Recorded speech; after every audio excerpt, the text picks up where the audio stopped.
Okay, you guys ready? Welcome back to another episode of Sober Black Girls Club podcast with your hosts, J, Nicole, and Khadi. And guys, today is going to be a special episode. We are not by ourselves. We do have a guest, but we'll get to that in 1 second. Khadi, what's been going on? I have a confession to make. Oh, confession. Confession. Okay, so 2 weeks ago, Jay and I recorded a Mother's Day episode that never got uploaded because I accidentally deleted it. And that's why we've had such a long gap in between these episodes. So we did record, I accidentally deleted it, and then I was like, you know what? It just wasn't meant to be. And I didn't even tell Jay until now. But that's why it's been a while. It's all my fault. Forgive me. And other than that, I'm just happy I got that off my chest because Jay definitely didn't bring it up. I'm like, Jay is not going to realize that I did not. No, I was checking. I checked like the stats and everything, and I'm just like, oh, cool. This episode is doing this much. I didn't even realize that it wasn't a new upload. I was just like, oh, all right. People was checking in. I didn't even notice. So we could have just went off into the wind. So yeah, other than that, I'm well. We have a couple more days, not let's say 3 more weeks until summer, so I'm really excited about that. I'm trying to like down pack some habits, some routine before the summer comes because I'm definitely going to be outside. We have about 30 days until the royal birthday, which I'm really excited about. I just love my birthday. I have like the best birthday ever. Guess what my birthday is? It's like the best numbers you can come up with. God really did it. I know it's June. No, it's not June. What are you talking about? It's not August. Oh. Anyways, 7/7. Next. No, I was gonna say. I swear I was gonna say July 7th. Anyways, what are you doing about June? Ew. July 7th. Yeah. Brettina, when's your birthday? It is September 25th. Okay. So you're a Libra? Yes, Libra, cusp of Virgo. Got it. Jay, how you doing? I'm doing okay. So the way I feel right now with these allergies, I'm not going to be outside this summer. I need to be inside for sure. But other than that, I'm doing well. Every week when we check in, I'm always talking about my little one. Parenthood journey, crib training, had a first fever, so I'm still recovering. No, I didn't have my first fever. She did, and it's taken like 2 weeks for us to recover from just the whole situation. But other than that, I'm feeling pretty good. Can't complain. Just, hanging in, making it do what it do. And I'm looking forward to 7/7 because it's the royal birthday. So. And can I just say, Brettina, we have to introduce you because we keep on saying your name, but we haven't introduced you yet. Like, you cannot make astrology up. And yes, I'm going to go into my little astrology spiel. You see how, Brettina is a Libra, so is Jay's daughter. Oh, yeah, she's September 24th. And you see how she's wearing pink, like the Venus flare, the Venus vibes. Like, did you do that intentionally? Is pink your favorite color, or do you wear pink a lot? It's funny, pink is technically my favorite color, but lately I've really been into orange. So it's kind of like every time I transition in life, I have a new favorite color. So it's been red, pink, and now orange, but they're all three like in that same color spectrum of my favorite. So yes. It's so funny that you bring that up because I'm generally like I wear black. I like the color pink, but I'm moving into like the red. I feel like I'm getting into my red era. Yes. Like my boss bad bitch era. Is that red? Yeah, I'm gonna say it's red. But anyways, let's introduce our guest, Brettina. I'm gonna read like a bio I found online that I probably should have showed you beforehand. And after I just read it, you can add anything you want. We're happy to have you on here. Today we're going to be talking about creativity and our mental health diagnosis. Let me go into the bio. So Brettina, can I see your last name? Oh, it just says it right there. Brettina Davis is an actress with over 10 years of experience in commercial acting and 3 years of experience in film.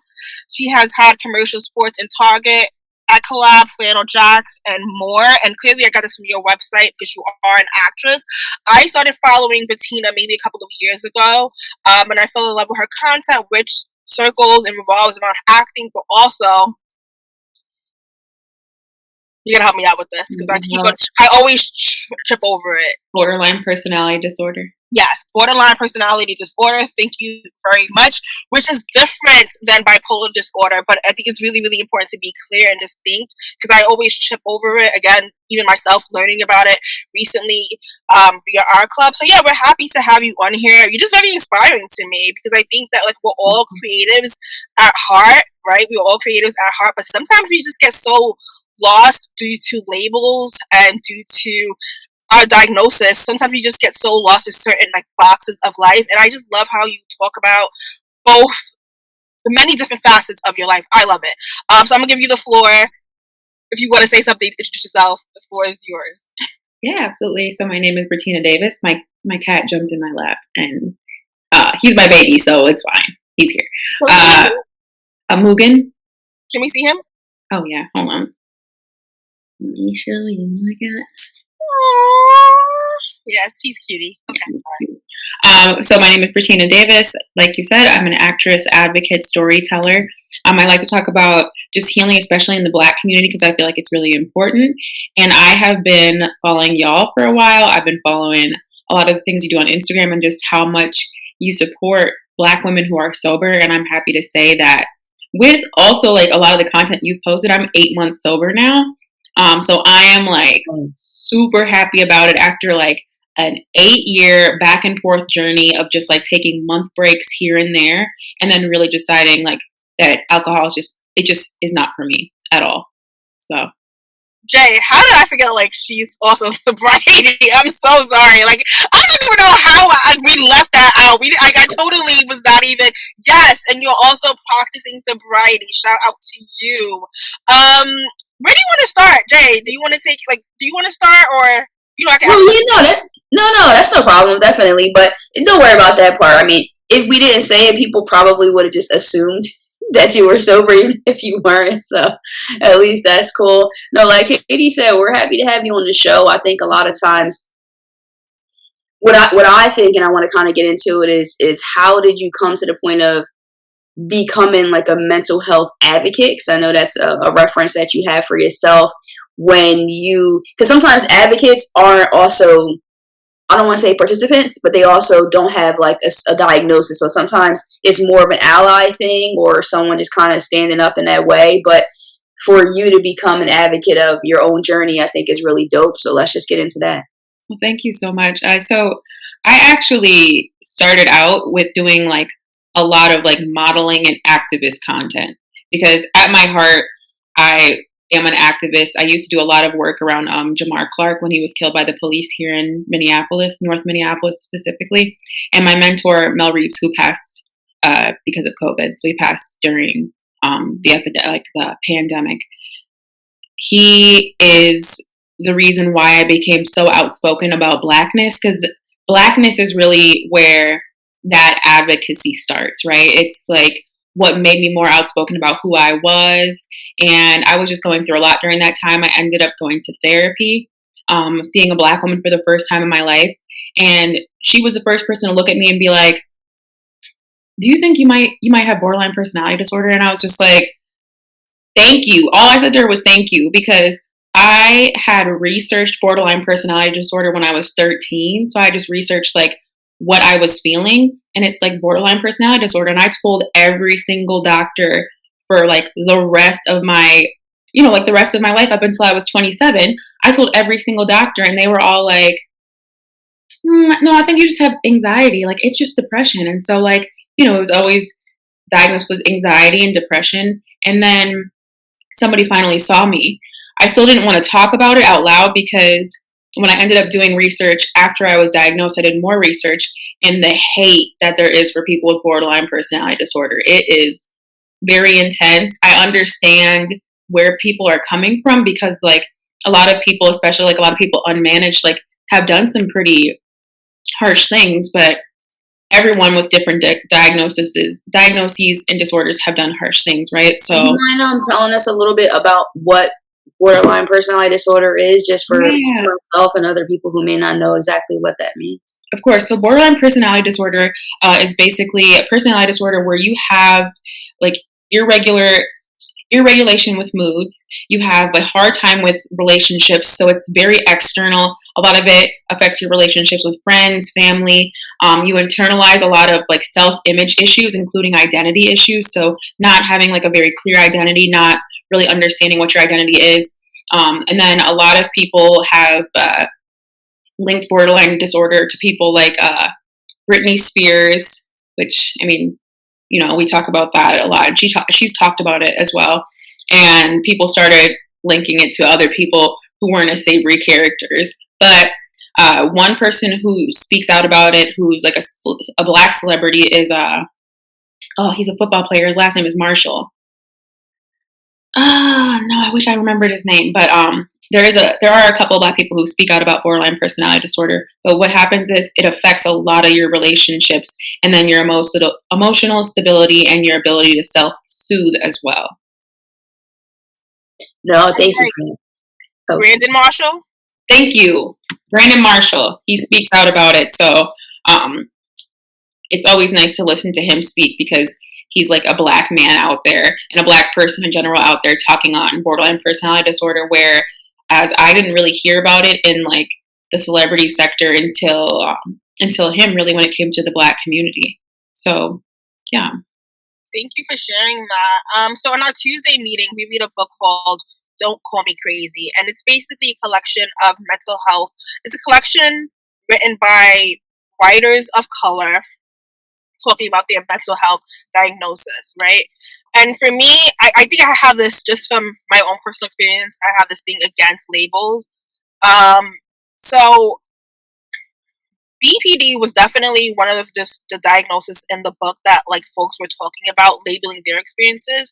So when you say, like, if you feel comfortable, when you say relationship issues, I guess for me, I go into how does the relationship issues or problems that you experience different from the ones that I have experienced or Jay has experienced? Like, what does it look like? How is it different? Yeah, that's great. And that's a great question, because, like, a lot of the things also might be similar, and that's what people need to remember as well with BPD and any diagnosis you get, that there is a certain level of criteria you have to meet, and a lot of us Black people, we don't necessarily fit into that criteria in the first place. So, for instance, when it comes to relationships I've had, this is gonna be real sad, because we're gonna go into my relationship history. Only if you feel comfortable. Honestly, I talk about my relationship issues. It's sad. So Nicole, our listeners, it's very sad. So, girl, I'm right there. I'm very open. I've had 15 boyfriends, not people I was just dating, boyfriends, where it was a serious relationship. Every single time after that relationship, which usually was ended by the other person, not me, because of something I did that was like extremely emotional, something I did like crying spells. There were times where I'd drink, especially, and then I'd get like verbally abusive or verbally like angry. And they would end the relationship, and then I would just be like, that person was the love of my life. What am I going to do? How am I going to live? How am I going to go on? I'd be crying to the point where like I couldn't, like, my heart felt like it was stopping and breaking, and I literally couldn't get out of bed, and I just lay there and like cry for much longer than what my friends without BPD have spoken to experiencing. And so then, I'd meet somebody else. There's love of my life again. So that's basically what I experience internally. I've noticed that, and I'm not sure if it's with age. Me and a couple of friends with BPD are still trying to talk about it and figure out what it is. It's either with age or it's with all the things I've done to go into recovery, because I'm set to go into recovery within the next year, according to one of my psychiatrists. According to one of the psychiatrists, I'm supposed to go into recovery in the next year just because of all the work I've done. Or age, I'm not really sure what it is. But now... So when you say go into recovery, you mean no longer have the disorder? I'm just trying to understand what you meant by that. No, thank you. That's a great question. So, going into recovery with BPD means I don't show BPD symptoms the same way anymore. If at all. There's a lot of BPD symptoms or BPD criteria that no longer fits with me. They say that you'll always have BPD, which is another reason why there's a lot in just the neurodivergent community I'm starting to question. And so you guys are also here with me on this questioning journey. But they say that you'll always have it, but people can go into remission. So I've been in a relationship now for 6 years, and we're getting married in September. And that's something that they say isn't really supposed to be a thing with a lot of people with BPD, just because of the unstable parts. And I also feel like not drinking has helped as well with just like regulating. No, go. I'm sure. First of all, congratulations. Yeah, congrats. On the recovery, on the proposal. Congratulations. I think that's what I was going to go towards next. A lot of people experience dual, I don't know what it's called. Give me 1 second. I have to like cough a little bit. You're okay. Sorry. Okay. I don't want to say the dual diagnosis. Oh no, it's self-medicating basically. A lot of folks who have a diagnosis, like maybe depression, bipolar disorder, anxiety, self-medicate with alcohol. Do you think that was similar to what you were experiencing? Like, what was your journey like with alcohol? When did you start drinking? How did that coincide with your diagnosis? Can you go a little bit into that? Oh, absolutely. So I definitely think drinking played a huge part in not just self-medicating, but how unhinged I would become within the disorder. So I also have ADHD, so that's like a whole nother level of like the emotional deregulation that happens when you drink as well. So I started drinking when I was 14. I remember the first thing I drank. I remember the first time I drank. I remember the first time I drank, I threw up everywhere, all over this dude, all over a toilet, all over everything.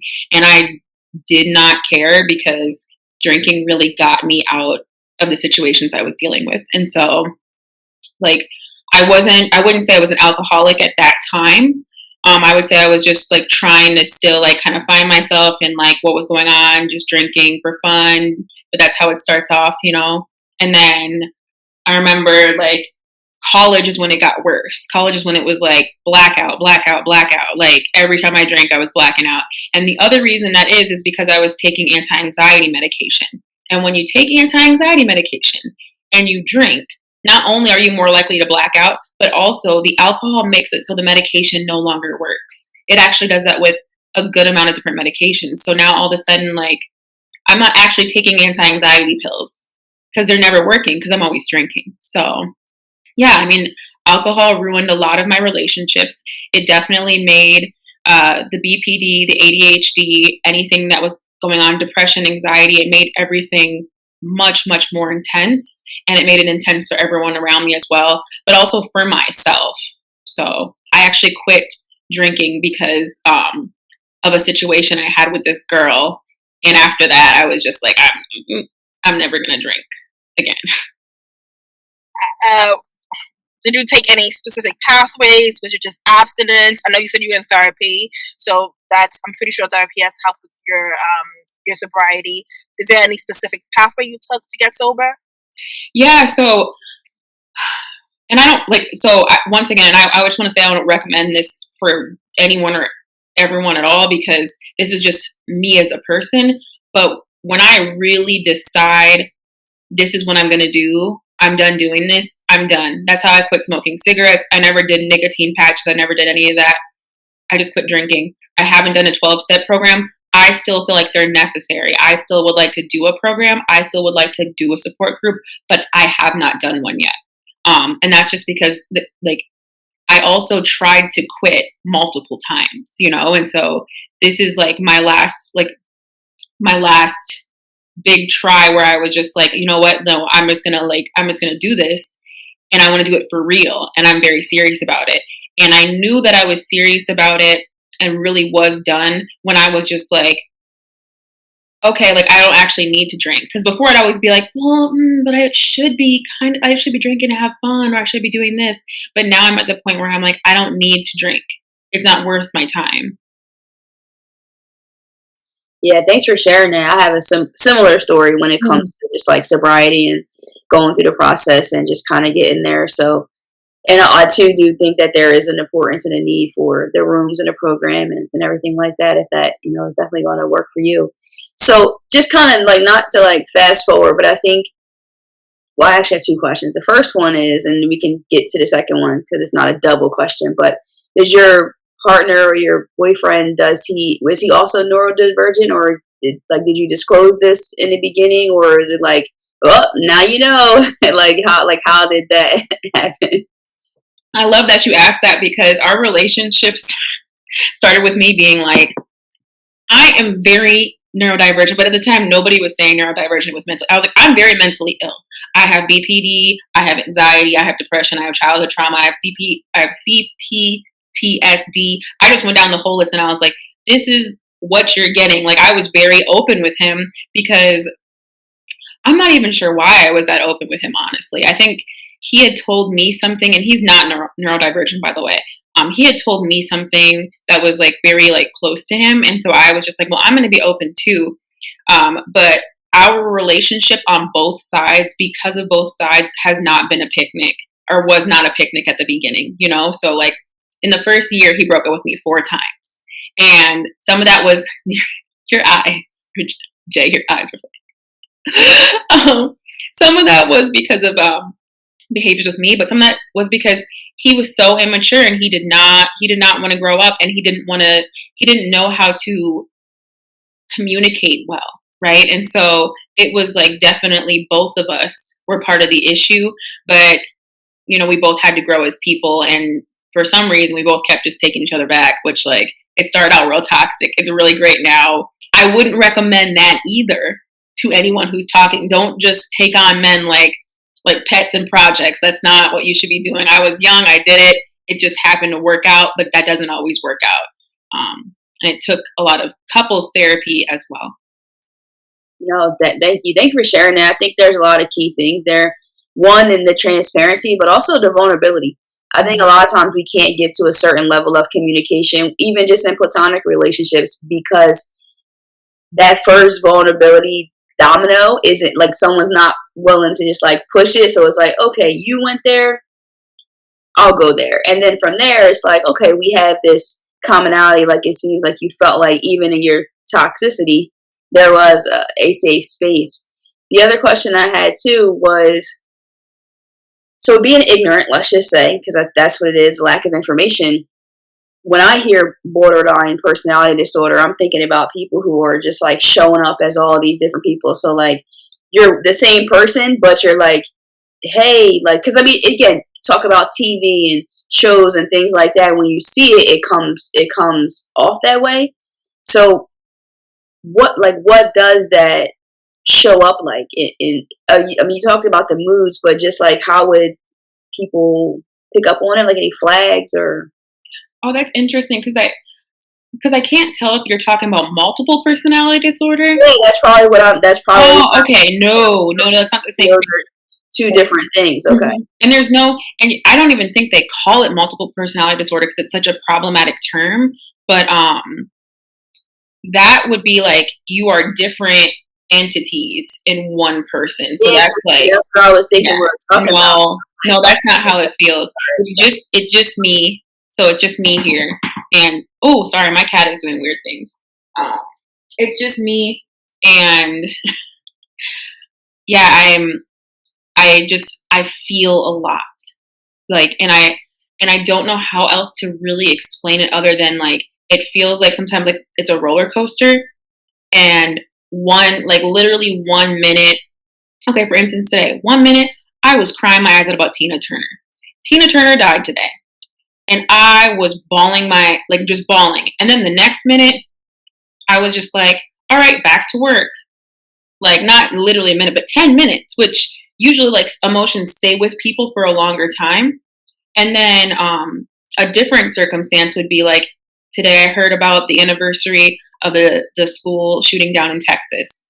Now that I was sad about it for hours, but not just like how people get sad about something and they're like, sorry, my cat is like, he's not having a good time. Don't worry about it. I usually have dog issues. I actually do have dog issues going on right now. I just put 2 layers between us, so you can't really. Oh, yeah, he's just having a hard time. I'm trying to remember what my train of thought was. Oh, so I heard today about the shooting that happened in Texas, or a year ago. So it was the anniversary, and so that took me out for hours. And it wasn't just like how people get sad about something and then they move on. For me, it was like devastated, like it just happened, like I couldn't deal with it, like I didn't emotionally want to deal with this anymore. Then my brain starts thinking, why is the world like this? How can we even live in this world? What's the point of being alive? Da, da, da. That's how extreme it can be. So it's either like one like snap off, or it's an on for a prolonged period of time, and they're very devastating real feelings as if the events just happened just now. Thank you for clarifying. Yeah. Yeah, y'all know I'm not gonna go into how I feel about labels, but I do know that when you find a name, a label, or something to define or explain what you're feeling, it can be really, really, really be like life changing. So I'm really happy. And if anyone who's listening to this, like if you are consistently going through certain emotions or feelings or experiences, and you feel that they are odd or quote unquote abnormal, and I don't like labels, and I like abnormal is like what's abnormal, like it's a lot. But if you do feel like you need assistance in your experience, definitely talk about it with someone, definitely talk to someone. I've shared the stories where I definitely have shared a story about when I was in my addiction, and a lot of my behaviors were weird because I was in addiction and I was doing weird things. And weird is very subjective, but I was doing weird things.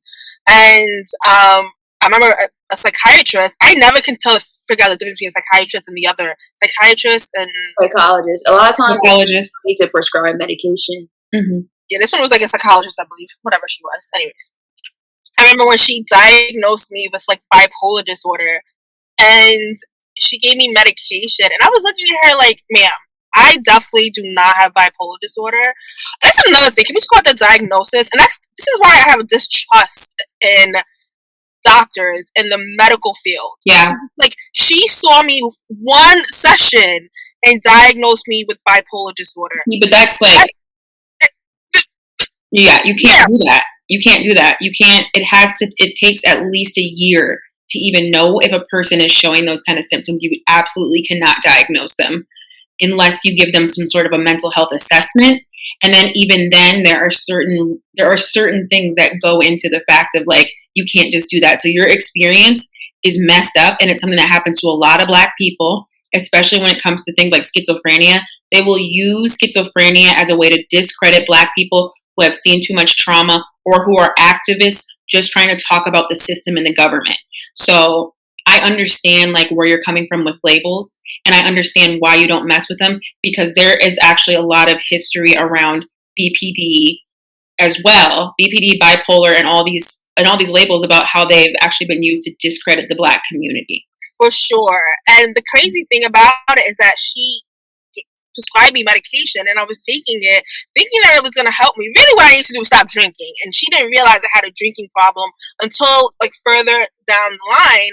But again, I think that it's great, like in experiences like yours, when you finally can put a name to what you're feeling. So I'm real, and again, if anyone is experiencing something that they cannot put a name to, and they feel like maybe I shouldn't be feeling these feelings or living like this, or whatever your thought process is, I definitely suggest that you do go see someone and you try to figure it out. I would just say get multiple multiple opinions, yeah. Mm-hmm.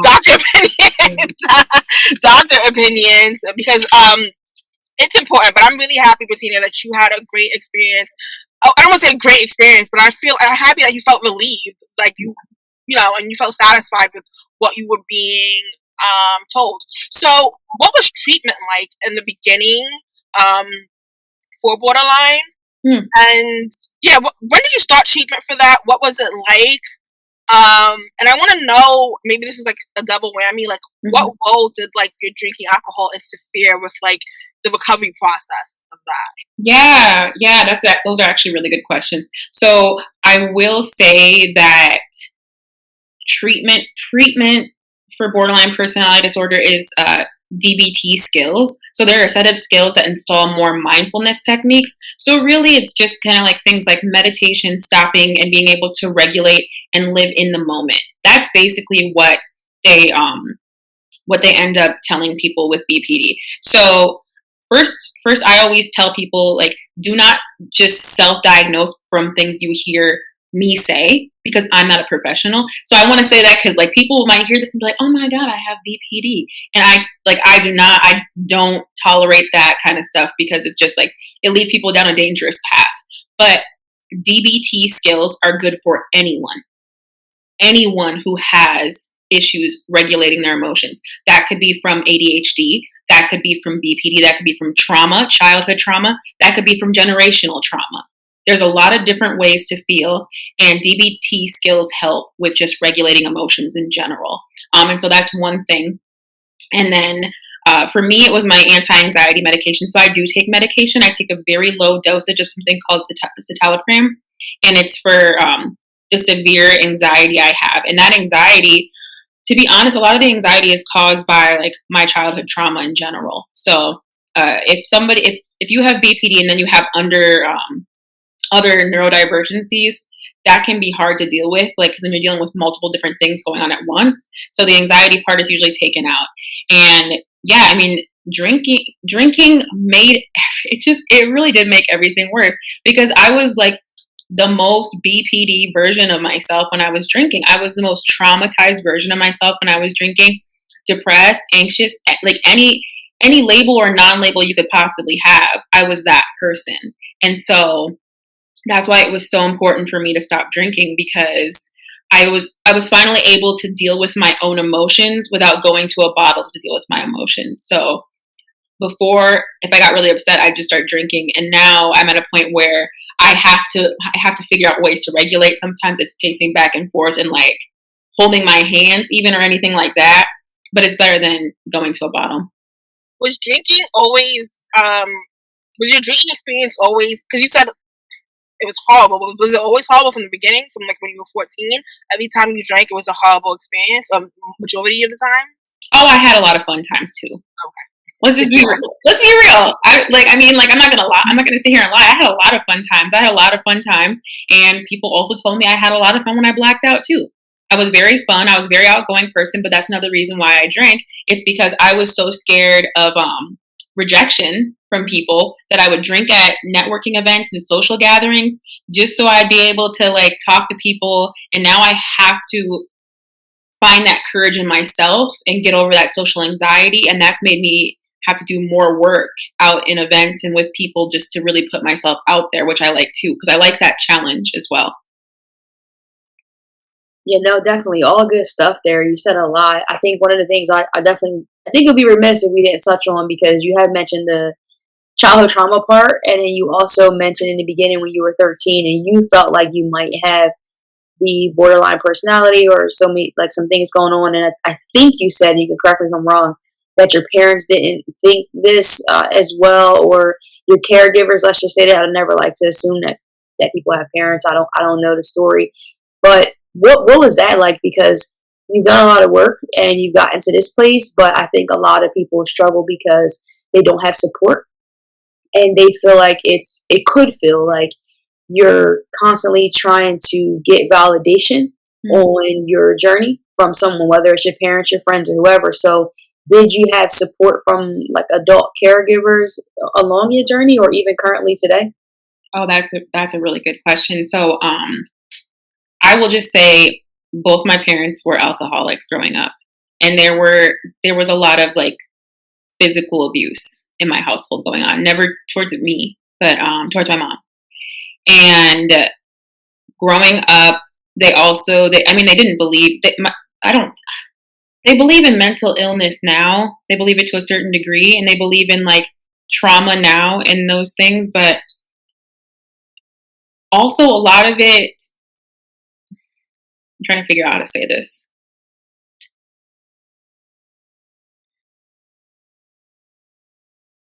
Yeah, I guess. Oh my God! Whenever I start thinking about my parents, I'm just like, oh gosh, like. No, take your time. If you don't feel comfortable, you don't have to. I just know you mentioned the childhood a couple times. So can you ask your question? Absolutely. So my question was just in terms of support, whether it was when you were younger or 13 is the age number that I recall you saying about maybe feeling like something was different about yourself, or present day, or at some point during your journey to your healing of where you are now. Not just your parents. Did you have any caregivers that may have been adults that helped you along the way? Thank you. So I feel like a lot of Black kids can probably attest to this, but no. My cat is he's on a roll. I'm going to repeat myself. I feel like a lot of Black kids can attest to this. I didn't have any adult support. Not only did my parents not believe really in mental illness, but they had their own things going on. Obviously with the alcohol abuse, obviously like there was abuse going on. And they both just had trauma before I was even born that I didn't know, like that they didn't really like consider trauma because we don't talk about these things. Even if like how you say you don't believe in labels, that's understandable. But if there is a problem, if there is a trauma there, like trauma doesn't have to, or BPD doesn't have to just be a label. Trauma can just be the label itself, or like not even like a label. It can just be the thing that's happening, the thing that's going on. So I just knew I felt a lot of very strong emotions. I knew my parents felt a lot of very strong emotions. I knew their strong emotions made them abusive or angry. I knew my strong emotions made me like want to commit suicide, because I attempted that when I was at a very young age a couple of times. And I felt like it was BPD, but I'm going to say this also for like the first time publicly. I'm doing a lot of questioning around my diagnosis as well. So I'm glad like the labels part has been brought up, because when it comes to the Black community, there's so much generational trauma. There's so much household trauma. There's so many like bad habits and just messed up ways to communicate that have been passed down that could also lead to us having like these things that we call neurodivergent now, and also my parents were Black people in an anti-Black system. We're Black people in an anti-Black system. So I gave you like a very like out there answer, but it's something I just started thinking about. I didn't have a lot of those people just to talk to me in general about that trauma. Even my grandmother, who I love, God rest her soul, but she would just be like, well, you're going through these things, you feel depressed, just pray about it. That's all she would say. And then she would just kind of be like, well, that's my job. My job is done for today. And I was just like, well, grandma, like mom and dad, like they're fighting. Dad is hurting mom. And I'm just supposed to pray about it. Okay, I can go and pray. I'll go do that. And then when nothing would happen, I'd go back to just being alone. Yeah, thank you. I'm smiling not from a point of I think it's humorous, but just from I feel seen, and just like an experience that I'm sure a lot of people who are listening to this show can most certainly relate with your experience. And I want to applaud your vulnerability and being able to express that, because again, with the labels and just with the trauma and what our parents have gone through and just really doing the work. So I applaud you with that. I kind of just have like one more kind of quick question, only because I heard this recently on a podcast and I actually related to it. What kind of like foods did you eat when you were like younger going through that? This was like so mind blowing when they were talking about this on a show about just like our trauma and like the food that we like gravitated towards. Like, is there anything that stood out for you in terms of that? Wow, I like you. No, you're real dope for bringing that up, because I quite often think about food and how it relates to our brain chemistry and even our moods and what's going on with us. I ate like, I'm trying to think what my comfort foods are. I remember me and my sisters getting a stick of Velveeta cheese and eating that. Like I remember we were pretending to watch a movie. We'd get a stick of Velveeta cheese and and eat that because we would do different things like to deal with everything that was going on in our household. We would see characters on TV and act out those different characters, and we'd do that all day. Like that'd be an all day event.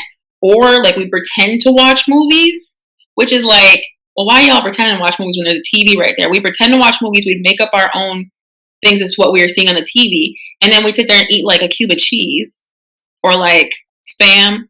Yeah, that's Spam was lit. I'm not gonna lie. If it was fried hard, if it wasn't, I couldn't do it. But he was saying, they said like when he said this part, I was like, wow.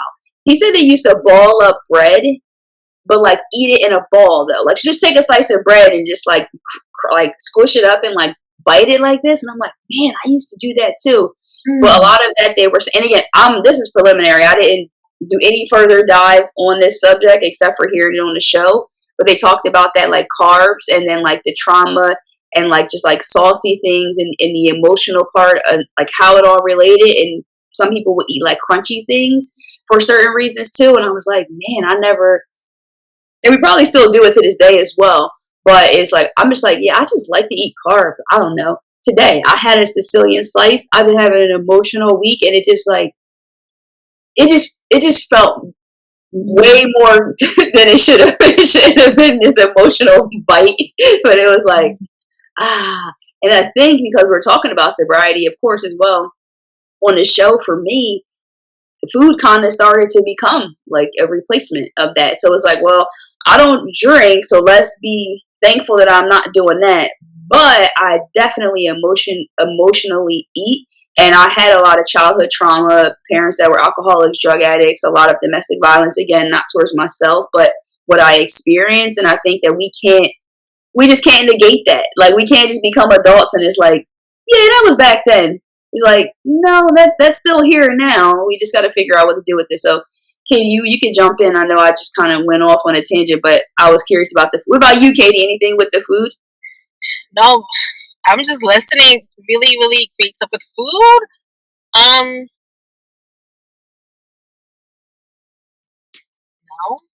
No, I can't recall. Maybe I have to think about it. I don't think there was any specific foods. No, right now I can't recall anything. But maybe it'll come back later. But I did have I did have a comment to make about when Brettina was sharing about like her childhood trauma. And I guess for me, I'm happy you said like trauma can be another label for I believe this is what you were saying. Trauma can be another label for like borderline or bipolar or depression. It can be like the underlying like reason for these diagnoses. And for me it's just like you put a child through so much shit, abuse, violence, yeah, it's going to alter the chemical balance in my brain. Yeah, I'm going to have problems with relationships, with handling my emotions. It's like these things kind of make sense. And I'm talking about my own mental health diagnosis, so not even referring to Brettina's, but yeah, it kind of makes sense that I would have, certain challenges when it comes to other people, when it comes to dealing with relationships, when it comes to handling my emotions, when it comes to self-soothing, when it comes to coping. It kind of does make sense. However, I do see how like some of these diagnoses are like, well, this is a result from that trauma, and I think that's what's important for me. It's like, for lack of better words, don't make me seem crazy. Don't make me seem that I just came out the womb discombobulated. Like, no, they were a series of events that led up to the things and the way I act now, the things I experience now, that needed healing. So I'm happy, like, I'm grateful that you brought that up. And going back to, like, this therapy and folks really getting help for their, like, even if not a diagnosis, for just past trauma, it's so important because we don't think that certain things that we believe in and how we act and how our relationships look like are manifestations of our past, but a lot of times they are, right? And a lot of times, like, folks just want to be like, well, no, she's just she's a mean, angry black woman. It's like, no, she's really not. Like, she can actually probably really hurting, right? And can use some support and resources. So I just really just want anyone listening, because I know I don't hear it so much now, but a lot of times folks be like, I don't need therapy. And when folks tell me they don't need therapy, I'm always looking at them like, do you really truly believe that? Like, do you really truly believe in 2023? Every mother effing person needs therapy. Like, I don't even care if it's once a year, twice a year. Everyone needs therapy. Even folks who've had, like, according to them, had great childhoods, might need therapy in regards to something that happened in school or something that happened with a cousin. Everyone needs someone to talk to about their experiences, especially when they don't understand them. So I know we have like about maybe 15 minutes ish. I wanted to go into your acting and your creativity. When did you know you wanted to become an actress? And I guess you just really inspiring. I mean, everything. I mean, like, do I really want to tell you people my business? I'll be like, do I really want to tell you about your business? So just go for it. Because growing up, you're really inspirational to me. I know I don't tell you this often, Brettina, but you really truly are. Like, growing up, when I tell you, like, the situations I would put myself in, because I always just wanted to become an actress, but I didn't have the supportive parents to do that. So I lived in New York City. I would, like, cut class, like, go on Craigslist, look for listings, like, putting myself in very dangerous situations, because half of the times it was never what I thought it was that I was going to. And luckily luckily nothing has ever happened. But again, I just think that we're oftentimes born with these aspirations, and it's like our my parents, my first haters. They're not my haters right now, but they were my first haters. Or in society, teachers, principals, also haters. They'll just block your shit, right? And like they'll just be a block, or block to your aspirations, to your dreams, and you're just doing everything what everyone else is doing, which is basically going to school, as if we were all meant to just go to school and do the same thing, become doctors and lawyers, which we're not. So for me, like, just being in recovery has allowed me, even though I haven't taken like the steps I would love to take, but it has definitely allowed me to get back into my creative side. I will say that I was very disconnected to my creativity for a long time, just due to conditioning, and just due to, like, adults being adults. So for you, when did you know you wanted to be an actress, and how did you actually start pursuing it? I knew when I was a child. So I always loved. So my parents actually put me into like modeling and acting as like an infant, as like a child. And I loved it up. Like, I was just like, I want to go to Target. I want to go to the Target commercial. I want to go to US Bank commercial. I was just like, I want to go to all the commercials. And it actually also was I think I mentioned this a little earlier. It helped me and my siblings when we were going through things. And so we would literally watch, like, okay, so let's take Dexter's Laboratory, which is one of the shows we watched. We watched Dexter's Laboratory. We pick a character. I pick Dexter. My sister would be Dee Dee. My other sister would be Mandarth. And we'd be those characters for the whole rest of the day. We'd make up little stories. We'd just pretend to be them. My parents, or like my mom especially, would have to feed us as the characters, because we were not going to answer to our names. Like, she knew that, so she just didn't even try. And we do the accents and everything. And that's just like what got us through a lot of the things we were going through. I mean, my sibling is a playwright who's done playwriting in New York and here in Minnesota as well. And that's just like the route we always wanted to take. It took me a little longer to get to acting, because like I always kept trying to go back to like the practical job. Like, and not just my parents were supportive, but the rest of the world wasn't.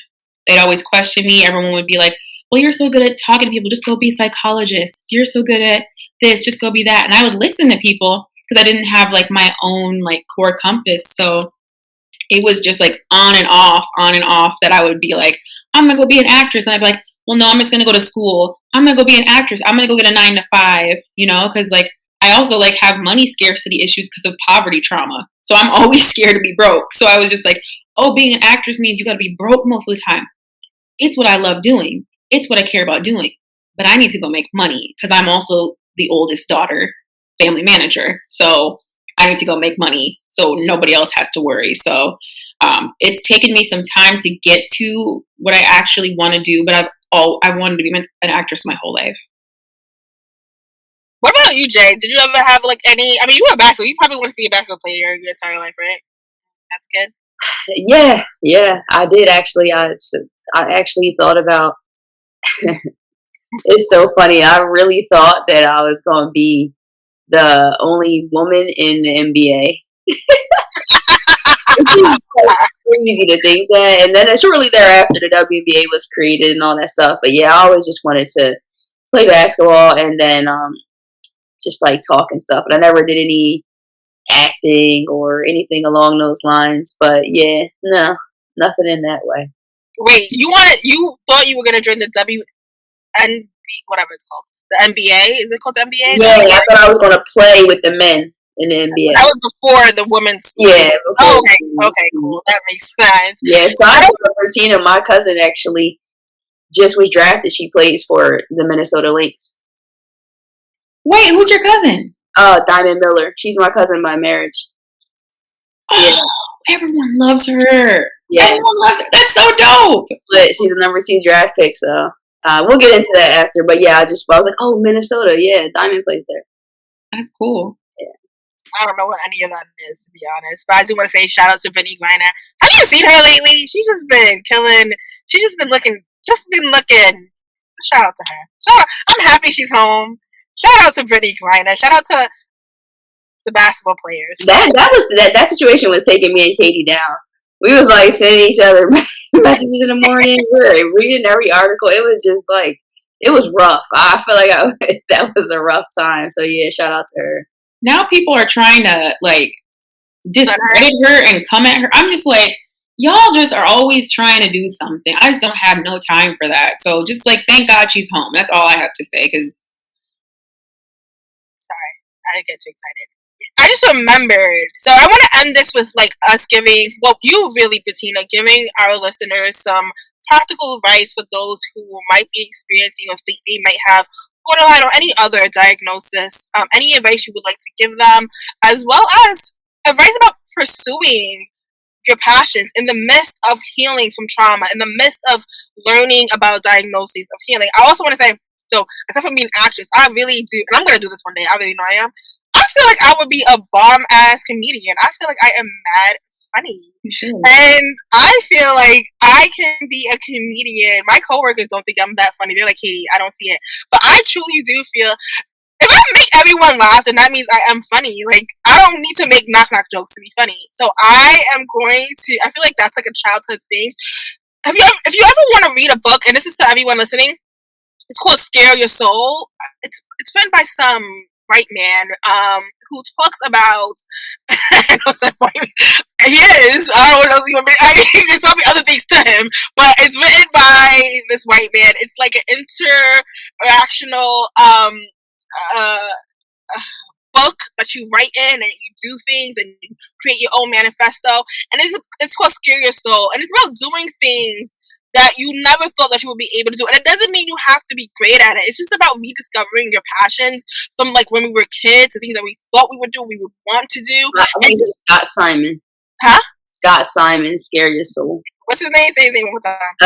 Scare Your Soul, 7 Powerful Principles to Harness Fear and Lead Your Most Courageous Life by Scott Simon. By Scott Simon, who is a white man. A great white man, I'm joking. But Scott Simon. The book is amazing. I'm probably going to go through it again. Because again, it's about not thinking about the outcome.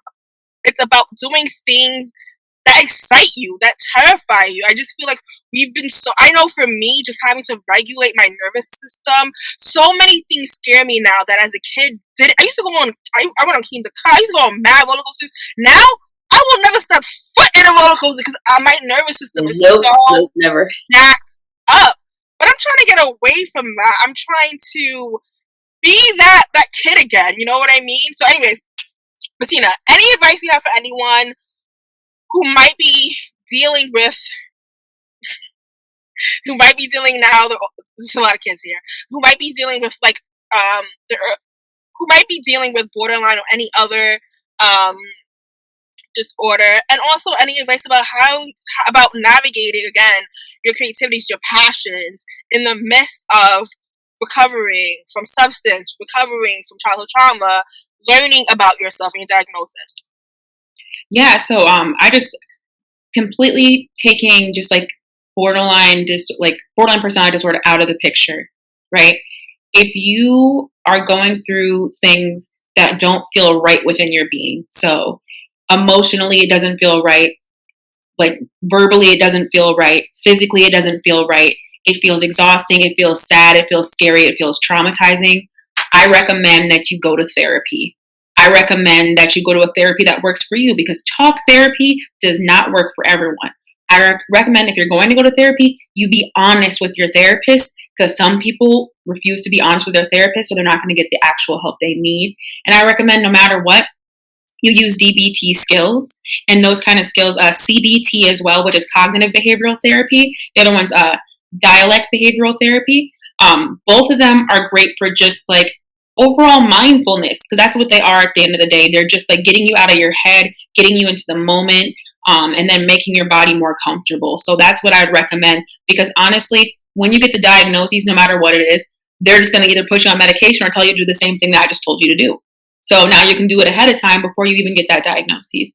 When it comes to your passions, your dreams and goals, and still healing, still getting out of like that trauma cycle as well, put all that into your creativity. Like when I read, oh my God, there's this monologue by it's called it's by the play. The play is called Antigone. I'm pretty sure I'm pronouncing it right. I always pronounce everything wrong, so just bear with me. But it's a Greek mythology play, and she has this beautiful monologue that just like made me think of like some of the traumas I've had. So like I had like a miscarriage I had, and then just being a Black woman in America. And the monologue just like brought me to tears. So I'm doing this monologue for my acting class, and all of a sudden I'm in that role. And I started crying, and everyone at the end of the acting class was like, what just happened to you? And I was just like, I felt that role. And so use like what you're going through and the traumas you've been through, use that safely to heal yourself. Now, if you're one of those people that you're not in therapy and you go off and you're creative and you decide to do a monologue that's going to break you down completely, then you're method acting, and that's not safe, and we don't want that. And then you're going to end up like in a bed somewhere curled up with no one to help you or support you, because you're going to isolate, because it's going to break you. You don't want the things that are creative and the things that you love to break you. You want them to help you grow and help you heal. So you have to be doing those things in a safe space as well, and with a care team and your community, because I lean on my friends and community a lot while I'm creating as well. Love it, love it, love it. Okay, I need a couple. Sorry, just a couple more things. One, I want to say, because I was actually having a discussion with my coworkers about therapy. Let's be honest, therapy is not always the best experience, but it's okay to go through multiple therapists. It's okay to take a break in between therapists, but do seek them. You know, in the beginning, a lot of us lie to our therapists. We try to put on this great front, makes it seem like we're not that bad, or we don't need that. When I mean bad, quote unquote, bad, or we don't need that much help. And it's a journey. Like, I was laughing with my coworkers. We all done it. We went to therapy lying our asses off. And it probably wasn't until like our third therapist that someone we trust, someone that we really resonated with, that we actually felt that we can be honest, you know? So if you've experienced one therapist and you're like, okay, that girl, she wasn't it or he wasn't it, that's totally fine. You're having a normal experience. Keep searching for the right person. And I totally agree with Brettina. I'm not should I say this? I'm gonna say this. Honestly, I'm not gonna say this, it's probably mean. There are a lot of therapists that are not that good, right? And for me personally, yep, they're not. They're sucky. And for me personally, I like the ones, like, I think you said talking about CBT. Even though I haven't, I'll be honest with you, I've only done like some trials of that. I think you said CBT. I think cognitive behavioral therapy. I like those types of therapy where you're actually like, yeah, we can talk. I can tell you about things I do, but I actually want to course correct my behavior. I actually want to course correct the way I'm thinking. I actually want to course correct the way I'm moving. So I prefer that therapy. The last thing I have to say, and Brettina, I want you to answer this. Jay, don't kill me. So the thing with SBGC is I feel like a lot of us move through the world not really understanding that how much us being Black, how much us being women, how much us being queer, if you identify as queer, does affect our experience in the world. And a lot of times we see people like our parents, the way they act towards each other, the way they act towards people outside, their power dynamics over us, and we don't understand that has a lot to do with white supremacy and and living in a patriarchal world. And we have to unlearn that if we truly are trying to heal generational curses. You can stop drinking all you want, but if you are so gung-ho on still trying to control little kids, treating them like adults and not validating their experiences, how is the trauma going to end? So for me, I just wanted to ask you, like, when have you always been, because I see that you're very, I don't want to say pro-Black or whatever, pro-Black, I feel like there's another word to use for that, and when were you always like this? Was this a time where it came into the realization that, oh my gosh, me being Black, me being a woman does have an effect on my experience in this world, and it's something that I should care about? I'm not saying go start a revolution and go march, create a BLM chapter, but a lot of us, and I know it's a trauma response, we try to deny our experiences. We try to deny our experiences that have been brought upon us by our Blackness or our womanhood or queerness. We're like, no, this is what everyone goes through. No, that's actually not. Yeah, maybe other Black people go through, but you being Black has contributed to this experience. So can you just go into a little bit of that, and then we can end it, and then I'm done. Okay. I'm done. And I'm going to be quick about this too, because I do have a meeting to get to. Sadly, I'm not for work meeting, but I'm glad you asked. I have not always been very pro-Black. I became more myself and interested in my people and understanding what was really going on this whole time in my life, because of my mentor Mel Reeves, and because of my sibling who went ahead and got more into the prison industrial system, just trying to figure all that out and trying to go against that and helping start an organization. When I saw my sibling doing that, and then when I met my mentor at a random rally a friend just invited me to, I didn't care. I really didn't care that much at that time because I had always grown up in proximity to whiteness. So I didn't have that lens. But when I got to that point and when I met him, it was kind of I was and I'm just going to use the words woke, I don't care. Not woke to too woke. I was out there talking about, I'm going to be like Fred Hampton. I'm going to tear down the system. I'm going to go get the rural guys as well and be like, we all need to work together because we're the 99%. We're the whole class. We all need to work together and tear down the system. I was gung-ho about the whole thing. And so I'm glad I became like that, because then that's another reason why sometimes I question parts of the neurodivergency, because I know that a lot of trauma comes from the fact that I'm a Black neurodivergent woman, and not even neurodivergent with this, neurodivergent with this as well, because it is also true. I'm a Black woman in this system. There was I had a mental health assessment, and the guy, and it was crazy because it was a white guy, he even said, well, you score high on paranoia, but that doesn't count for you because you're a Black woman living in America. And I was like, thank you. He was like, we don't count any Black woman who scores high on that because the questions pertain to how safe you feel in the system of government, and it makes sense that you do not feel safe. And I was just like, see? So no, I am super pro-Black, thank God, and thanks to my mentor, thanks to my sibling. And those are things I just think about when I think about my own trauma and mental illness as well. All right, Jay, close out. I want to say thank you so much, Brettina. This was amazing. I hope you feel, we really appreciate you. We support you. I hope you feel the appreciation. I hope you feel the love and the support. Thank you so much. I know personally this episode is going to help so many people because I'm constantly hearing about borderline personality disorder in our meetings. And that's just what it is. So I know that this is definitely going to benefit our members, and Jay technically closes out, so I'm gonna be quiet. No, seriously, like Katie said, it's been a pleasure having you on the show.